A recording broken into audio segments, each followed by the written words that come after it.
Mutual फंडमध्ये कित्येक category, प्रत्येक कॅटेगरीमध्ये कित्येक फंड आहे. नेमकं कुठे आणि कशी इन्व्हेस्टमेंट करावी हा प्रश्न आज बऱ्याच इन्व्हेस्टरला पडतो.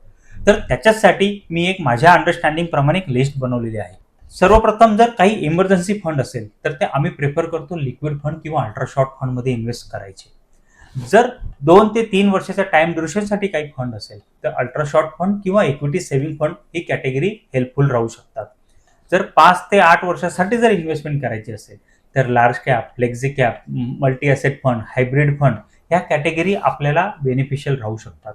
जर 10 वर्ष किंवा त्याच्यापेक्षा जास्त वर्षासाठी इन्व्हेस्टमेंट करायची असेल तर mid cap, small cap, multi cap, international fund, thematic fund या कॅटेगरीचा आपण निश्चित विचार करू शकतो. प्रत्येक कॅटेगरीचे रिस्क ॲपेटाईट वेगळी आहे आणि त्याचे टॅक्सेशन सुद्धा वेगळं आहे. तुम्हाला स्क्रीनवरती ऑलरेडी इमेज दिसते.